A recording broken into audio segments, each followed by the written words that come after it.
Could the Flame Manticore beat the trusted Sapphire Fire Drag?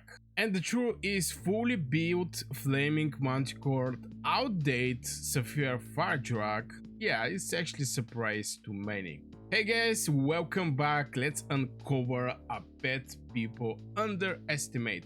So I'm going to start with Flaming Manticore hits many targets at once. Its AoE is huge, it burned through the enemies.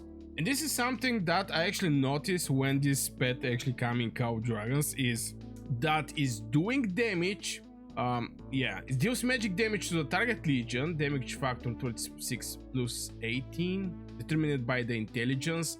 My pets don't have big intelligence, is one of the stupid one, but it's a strong one. And creates Molten Field, which deals magic damage every second. Damage factor 15 up to 3 enemy legions within for 3 seconds. So this is at 1 star. I want to point out this thing. And at 1 star, 3 seconds, 15, this is 45.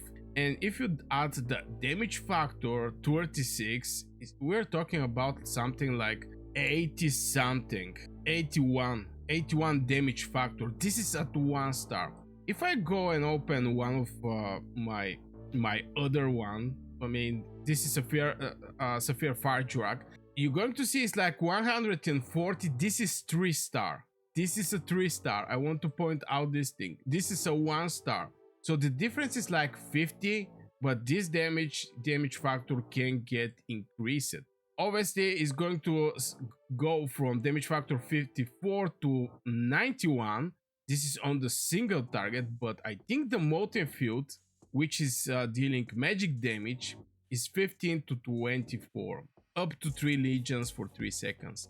So why I think this is a crazy damage. I'm going to even present you, of course, with some damage tests with this pet. I'm going to go, okay, I'm just actually going to go with these heroes because Yu Ming is non-stop firing up, so we may not actually see the pet or not actually noticing the pet. Okay, we're going to replace it. I'm going to take out the Lilia. Maybe I'm going to just put Bertrand here and get this pet right there. So Bertrand is just doing a single hit. So we're going to see at 1 star, this is the intellect of this pet. I want to point out the intellect because the intellect is giving the extra damage. Here is the 78. If you see that this Sapphire Fire Drag is 264, 65, and here is even the same, and this is adding like 247.25 damage factor, which is like, if I get this thing maxed, the intelligence, the pet is going to do double of his normal damage factor. So we're having our Bertrand. We're going to make little distance and we're going to fire up over this legion right there. So yeah, we're seeing Bertrand right now. I just wanted to set the stage, just people to see how this pet is doing. And here comes the pet, 482. And look at the damage. Look at the damage this thing is doing. Look the extra damage. 441, 121, 121, 121. And this is going to apply to every legion that is around this pet. And we're having obviously a spells that is going to even increase further this spell, something like a booster. For every pet we're having, for every talent skill of the pet, we're having some kind of a booster. So the Flaming Manticore not only is doing nice damage to a single target, but is hitting many targets at once, and the AoE is huge. You saw the AoE. I was having Venom Lizard, and there the damage is way less from what we're seeing from this Flaming Manticore. Players who upgrade it see crazy results, and I speak with couple people who is having this pet on 2 star. Right now we're having it at 2 star. Maybe somebody's having a 3 star, but the results after the upgrades is absolutely crazy. They leave, just the results are leaving Sapphire Fire Drag behind. and definitely is going to shock the enemies when they are opening their reports to see what is going on, why my legion is getting that less damage. And right now we are entering a new era in the mages. It's extremely important to be said. In season 1 we're having, for example, Saphir Farjurak, Lilia Velen. Lilia Velen, AoE heroes, also Saphir Farjurak is AoE 1. I mean, depending on the spirit, hits more enemy legion with every 155 points of spirit. Flame Boom hits an extra enemy legion. So if I have 310, right now I have like 318, I'm going to hit 2 extra legion, so in total it's going to be 3 legion. So that was the first generation mages, was the first era of AoE damage dealing. Right now we're entering in the second era, very hard one, very strong era with the AoE. And Flaming Manticore is one of these pets. And this pet have to be built for himself. I see a mistake that the people are doing is like going like boosting the legions. For example, this one, enemy legion. Okay, maybe this one is not a good pick. Critical rate is 0.6 plus 0.2 when a hero deals magic damage. This is a boosting for the legion, it's not boosting for the pet, and I think the pet should be boosted alone just to perform the best it have to be, and not actually the pet to be something like an artifact, having like run rage skill, and the rest of the things is just supporting the legion, you know, the attack, defense, and etc. So yeah, definitely the Manticore is leaving Saphir Farjurak behind. This is a little shocking because, you know, as you can see, I invest in 2 Saphir Farjuraks. Right now in Yun Ming, I have Saphir Farjurak, but I roll him with Velen, so, you know, there is a prox that is going to help this whole situation. But yeah, right now I'm focused over the Flaming Manticore. I want to get this bad boy very, very strong. And the choice is tough, investing in Manticore or safe pets. And by safe pets, I mean Saphir Farjurak is a safe pick. Seraphic Farjurak is also a safe pick. Who else we're having as a safe pick? Now, right now, this is the WAS Seraphic Dragons that I go.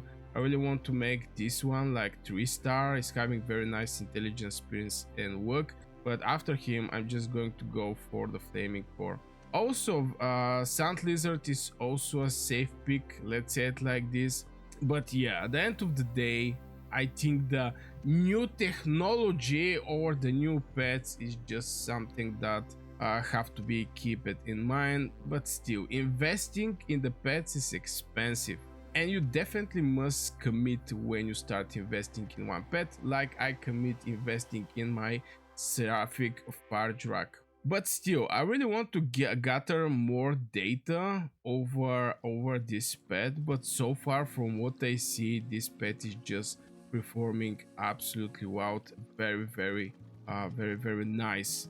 And I just wanted to make a video over this pet and show you the spells of the pet. And you have to keep something in mind. If you pick wrong, you waste months. You're going to lose the big fights and you're going to feel stuck.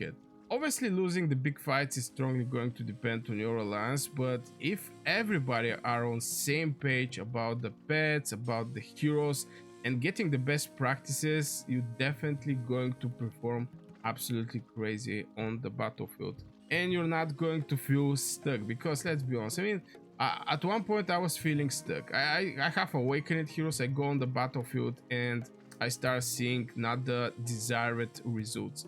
From there, I actually start investing in my artifacts. As you can see right now, I have Dragon Fate level 3. I start investing in some artifacts, a very decent one. The other artifact is Mirage Orb, is level 3, doing some decent damage. And right now I'm focusing over my pets, and I really want to make my pets stronger, so I actually check out all the pets and see how they're performing. But yeah, at the end of the day, just one single wrong pick can actually waste your months, basically months. Going outside, sometimes you're going to have 5 warrants, sometimes you may not have five warrants. Like if you're in the home kingdom, you're going to get only 2. When the season starts, till you build your policy, you're going to get 2, 3, maybe 4, 5. At the end, it's going to be 5. So it's very hard getting the right the right skills on the getting the skills. Now, obviously, something that I strongly going to suggest you guys, get a merit partner.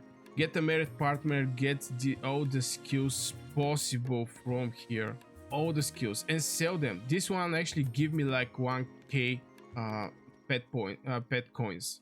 This one 380. This one less, but yeah, just get the pet skills, sell them, and support your pet build, because everything is expensive. And be extremely outset. Just test the pets, see some reports, see some results, and decide with which pet you want to go, because it's just going to be hard, you know, if you're investing one pet and after this pet become deprecated or not usable. Okay, not usable, but doing way less from the new pets. You just have to be prepared for any outcome, because again, you're going to, if you pick wrong, you're going to waste months, you're going to lose in the big fights, and you're going to feel stuck. A max Manticore wins. Its numbers just prove it. And the numbers I actually show you outside by attacking this legion. These numbers actually prove it. I mean, if I go out with the Bertrand, and yeah, I'm going to pick again the Bertrand, but here I'm going to switch to Seraphic Sapphire Fire Drak with the nice intelligence 3-star. I just want to show you how much damage. Okay, I want to go out with Celestials. Obviously, the damage is going to be bigger. Don't get me wrong. I mean, 3-star Sapphire Fire Drak is going to outperform 1-star with intelligence. Legendary hero is going to outperform the Manticore. And yeah, here we go. We're going to see how much damage the little pet is going to do. Okay, Bertrand is ready to fire up. He's going to fire up, and here comes my pet. 3.3k, no follow-up, by the way. Just wanted to mention that. No follow-up, and here comes the 3k. I mean, right now at 1-star, not a legendary one, with very, very bad stats. I mean, honestly, this thing is a very bad stats. Intelligence 78.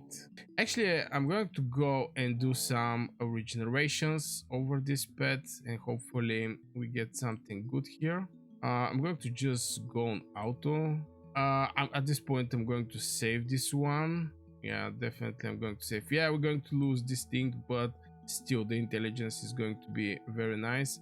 We're going to make one more. Okay, luck is very nice, but intelligence is a little bad. One more auto. This is a good, but if the intelligence was here, maybe. Going to do one more. This is looking the same, but the luck is one idea better, and the agility. So I'm going to just save this one. Going to make one more auto. This is more bad, I'm not gonna lie. And one more. And this is going to be the last one. Yeah, it's not looking good. So I'm going to just save this one for now. I mean, obviously 4 swords is not the best thing you want to go for, but it's still something. I mean, I'm still planning to invest in this pet. And I'm going to need a lot of regenerational potions. And don't forget that you're going to hit hard with this pet. You're going to surprise the enemy, and this is going to change the battles.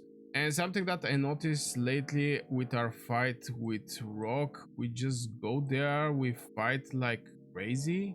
And even though that we are way less on numbers from point of power, we managed to secure the zone 2. And from point of resource healing, they resource heal way more from us. And the point I'm trying to make here is, with good pets, good artifacts, and good strategy, you definitely can actually beat the enemy. Very, very important thing. Now that you see the Flame Manticore a little more differently, you're going to understand that some pets are gems and some pets are just traps. You play smarter, you go stronger, going to just win more. Don't fear the new pets, test them, believe in the reports. So yeah guys, this will be for this video guys. I really hope you enjoy it. Make sure to hit one like if you enjoyed the video so far. Let me know your personal opinion in the comments below. Subscribe if you're new on this channel and you're interested in Call of Dragons videos. I wish you a great day. See you in the next video.